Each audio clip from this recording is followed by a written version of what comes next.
ရန်ကုန်မြို့ရဲ့စင်ချေဖုံးရက်ကွက်တစ်ခုမှာတည်ရှိတဲ့တိရိမြစ်တာကိုပိုင်ထက်တန်းကျောင်းဟာနေဘက်မှာတော့ပုံမှန်တိုင်းစီကားနေတတ်ပေမဲ့ညရောက်ရင်တော့ခြောက်ခြားစရာကောင်းလာပါတယ်အထူးသဖြင့်တက္ကသိုလ်ဝင်နှန်းနီးလာချိန်မှာကျောင်းသားအချို့အတွက်ဖွင့်လှစ်ပေးထားတဲ့ညအထူးကျူရှင်နှန်းကတော့ထူးဆန်းတဲ့ဖြစ်ရပ်တွေနဲ့ပြည့်နှက်နေပါတယ်မင်းခန့်ဟာဒီကျောင်းမှာအတိရောက်လာတဲ့ကျောင်းသားတစ်ယောက်ပါနယ်ကနေရန်ကုန်ကိုပြောင်းလာတာဖြစ်ပြီးစာမလိုက်နိုင်မှဆိုးတာကြောင့်ညကျောင်းတက်ဖို့ဆုံးဖြတ်ခဲ့တာပါ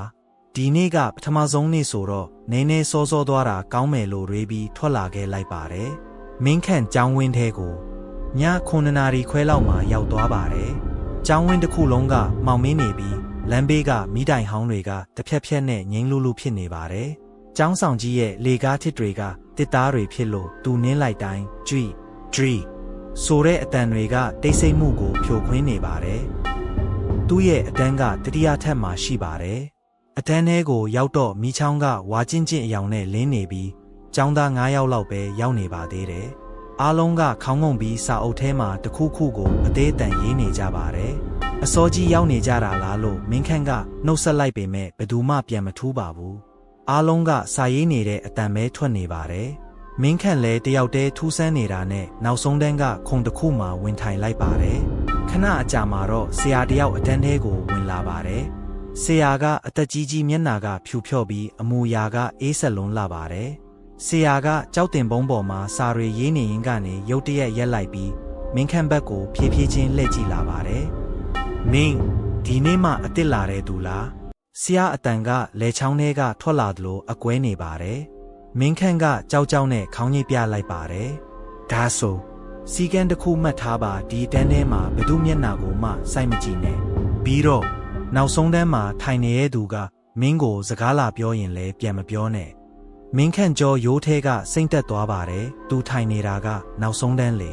သူ့ဘေးမှာလည်းဘသူမှမရှိပါဘူးဒါပေမဲ့သူ့ဘေးကိုအသာလေးလှည့်ကြည့်လိုက်တဲ့အချိန်မှာတော့သူ့ဘေးကခုံလို့ပေါ်မှာခေါင်းမပါတဲ့လူတစ်ယောက်ကစာအုပ်ကိုကင်ပြီးထိုင်နေတာကိုမြင်လိုက်ရပါတယ်အဲ့ဒီလူရဲ့လေပင်ပြက်နေတဲ့နေရာကနေသွေးတွေကစာအုပ်ပေါ်ကိုတဆက်ဆက်ကျက်နေပြီးချစ်ဆိုတဲ့အတန်နဲ့စာတွေရေးနေပါတယ်မင်း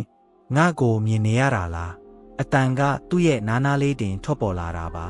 မင်းခန့်အသက်ရှူရမတက်ကြောက်လန့်သွားပြီးအော်ဖို့စ조사ပေမဲ့အတန်ကထွက်မလာတော့ပါဘူးမင်းခန့်ရဲ့နှလုံးခုန်တန်ဟာရင်ဘတ်ထဲကနေပေါက်ထွက်မတက်မြန်နေပါတယ်ဘေးမှာထိုင်နေတဲ့ခေါင်းမပါတဲ့ခန္ဓာကိုယ်ကနေထွက်ပေါ်လာတဲ့အေးဓာတ်ဟာသူ့ရဲ့အသားရည်ကိုအနဲ့ထိုးသလိုဆူးရှနေပါတယ်မင်းငဲ့ကိုမြင်နေရတာလားထိုအတန်ကပဲတင်ထက်သလိုထပ်မံထွက်ပေါ်လာပါတယ်မင်းခန့်ဟာဆရာရဲ့တတိပေးချက်ကိုတတိယပြီးရှေ့ကိုသာစိုက်ကြည့်နေမိပါတယ်ဒါပေမဲ့ကြောက်စိတ်ကြောင့်သူ့ရဲ့လက်တွေကတုံရင်နေပြီးလက်ထဲကခဲတံဟာကျမ်းပြင်ပေါ်ကိုပြုတ်ကျသွားပါတယ်ခဲတံကိုကောက်ဖို့နှုံးလိုက်တဲ့ခဏမှာပဲမင်းခန့်မြင်လိုက်ရတာကအတန်းထဲကចောင်းသားအားလုံးရဲ့ခြေထောက်တွေဟာကျမ်းပြင်ပေါ်မှာမရှိပဲလေထဲမှာ6 လက်မလောက်မြင့်ပြီးဝဲနေကြတာပါငါဒီမှာဆက်နေလို့မဖြစ်တော့ဘူးမင်းခန့်စာအုပ်တွေကိုကမန်းကရန်သိမ်းပြီးအတန်းထဲကနေပြေးထွက်ဖို့ပြင်လိုက်ပါတယ်ဒါပေမဲ့သူမတက်ရက်လိုက်တဲ့အချိန်မှာပဲအတန်းထဲကမိချောင်းကတစ်ဖြက်ဖြက်နဲ့ငိမ့်သွားပြီးတခန်းလုံးမှောင်တီးကျသွားပါတယ်ဘယ်ကိုသွားမလို့လဲចောင်းသားတစ်အတန်းကမပြီးသေးဘူးလေဆရာရဲ့အကွဲကွဲအတန်ကအမောင်ထဲကနေထွက်လာပါတယ်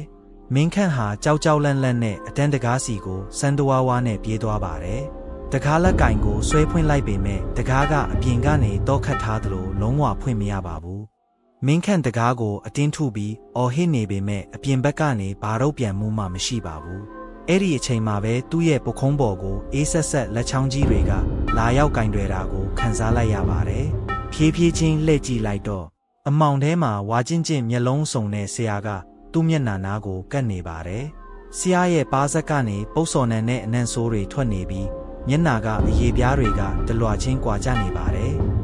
မင်းကစီကန်းဖောက်ဖြတ်တယ်အတန်းထဲမှာမျက်စိကစားတယ်ဒါကြောင့်မင်းလဲငါတို့နဲ့အတူဒီမှာပဲအမြဲတမ်းနေသွားရတော့မယ်ရုတ်တရက်အတန်းထဲကចောင်းသားအားလုံးဟာမင်းခန့်စီကိုဖြည်းဖြည်းချင်းရှောက်လာကြပါတယ်သူတို့အားလုံးရဲ့လက်ထဲမှာသွေးစွန်းနေတဲ့ကက်ကြေးတွေဓားတွေကိုကင်ထားကြပါတယ်မင်းခန့်နောက်ဆုတ်ရင်းနဲ့ပတင်းပေါက်နားကိုရောက်သွားပါတယ်သူပတင်းပေါက်ကနေအောက်ကိုငုံကြည့်လိုက်တဲ့အခါကျောင်းဝင်းထဲမှာလုံခြုံရေးဝန်ထမ်းတစ်ယောက်ဓမီနဲ့ပတ်စစ်နေတာကိုမြင်လိုက်ရပါတယ် မင်းခန့်အားကိုတကြီးနဲ့အော်ဟစ်ဖို့ပြင်လိုက်ပေမဲ့သူ့ရဲ့လေပင်ကိုအေးဆက်တဲ့ကြိုးတမြင်ကအနောက်ကနေရစ်ပတ်လိုက်ပါတယ်။သူအသက်ရှူရာကျက်လာပြီးမျက်လုံးတွေပြဝေလာပါတယ်။နောက်ဆုံးသတိမလစ်ခင်သူမြင်လိုက်ရတာကတော့ဆရာရဲ့လက်ထဲမှာရှိနေတဲ့ဓာတ်ရှည်ကြီးဟာသူ့ရဲ့လေပင်စီကိုကြားရောက်လာတာပါပဲ။နောက်တနေ့မနက်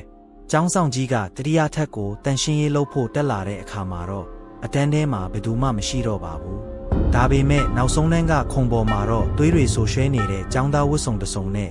မင်းခန့်ဆိုတဲ့နမည်ရေးထားတဲ့လွယ်အိတ်တစ်လုံးကိုသာတွေ့ရှိခဲ့ရပါတော့တယ်။